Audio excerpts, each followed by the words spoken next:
What internet marketing expert should you spend your valuable time listening to? Listen to someone who has over 20 years of web marketing experience and hundreds of website marketing success stories. That man is Aaron Sparks from Site Strategics. And this is Edge of the Web Radio. We got an article from Unbounced. If you haven't checked out Unbounced, it's a fantastic resource for good concepts of landing page and conversion rate optimization.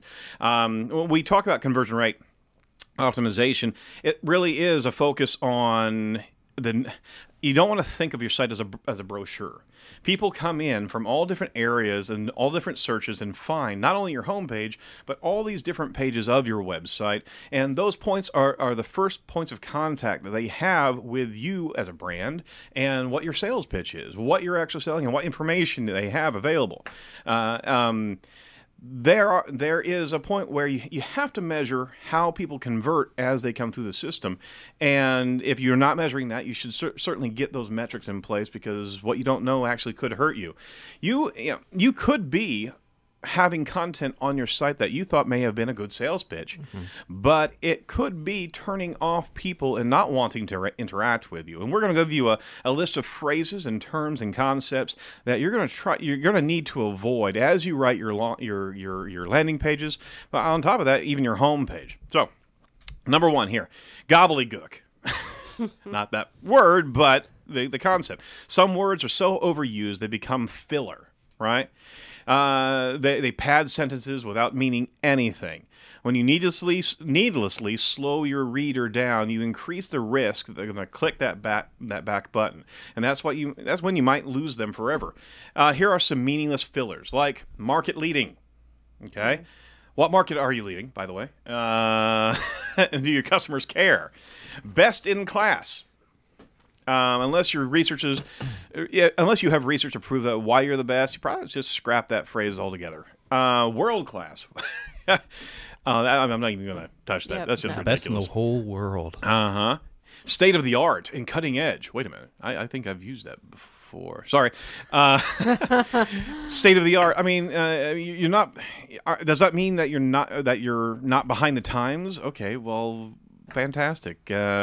Industry standard or first rate. Does anyone ever claim to deliver goods and services that are below industry standards? No. So what's the point of the phrase, right? Rather than padding your sentences with empty phrases, tell the readers exactly what's so good about your service or product. How do you make your customer's life better, right? Does your product or app take away hassle and pain? These are points where customers want information, not that mindless, sales pitch drivel. They really don't. So you want to kill gobbledygook. Simply state why your product is good and why your reader should care. Any thoughts about that?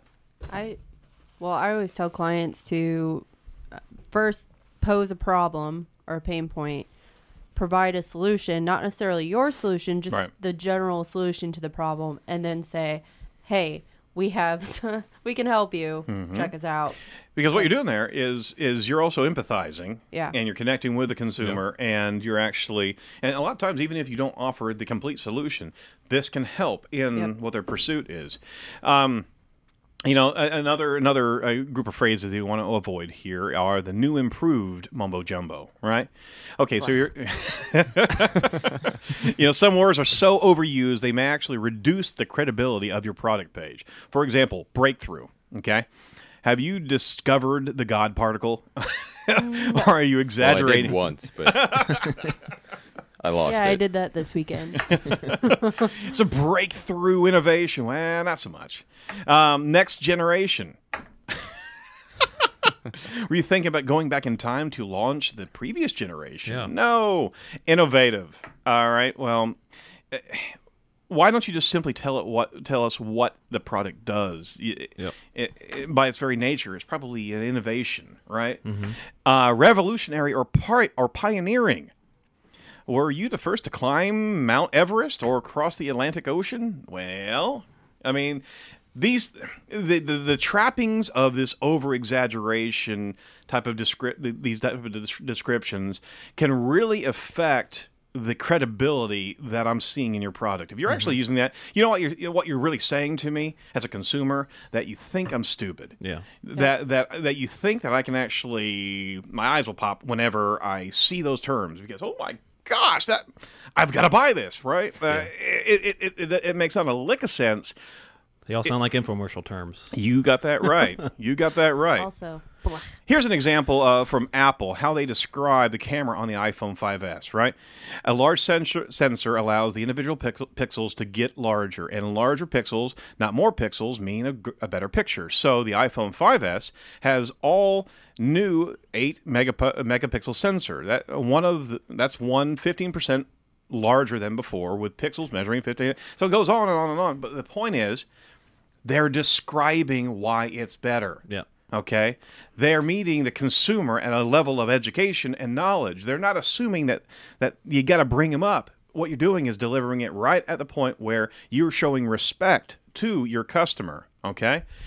That's important, and that's what you need to do on these product pages, because inevitably you're going to have somebody that doesn't know the product. That's fine. But you're also going to find people that are doing research, and if they've already done a good deal of research and evaluation, to have a page that actually is a disrespectful tactic, even though it's not really meant to do so, it just will unnerve people, and there's going to be just a gut reaction. This is just product spin, right? Superlative sales speak. You want to avoid these at all costs. You want to prove why you're the fastest or the best service. So avoid sounding like a yellow highlighter salesman who's only interested in making money. So for example, most business owners use this product, right? You can't say that. Amazing, stunning, fantastic, ultimate. These words are almost like superlatives and the same rules apply. There's nothing of any tractionable information there. Be careful of overhyping sales copy. Nobody likes to be sold, period. Another point here is just the meaningless drivel.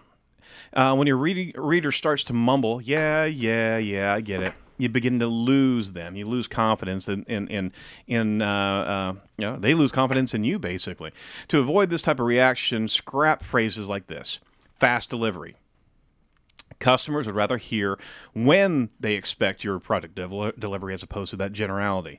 Superior quality or top quality product. If your product has a high quality, explain why. Is it in the material or the manufacturing, right? Excellent customer service. Well, it's kind of assumed. If your service is excellent, then tell people why. It's not about the definitive excellent. Tell people why. Give them case studies. Give them customer reviews. Do these type of things that contextualize. Yep. Exactly. There's some needless, complicated jargon that you can also trip across. Utilize or leverage or alleviate. All these things, just purge it out of the system. Be real with your audience. Tell them why they want your product. Differentiate your product from others. Yep. That's a simple. Just avoid the BS. That's the best way to describe what we're trying to talk about here. Is stop treating your customers like idiots, because eventually they're just going to hang up the phone, and more importantly, they're going to bounce away with ever giving you another look.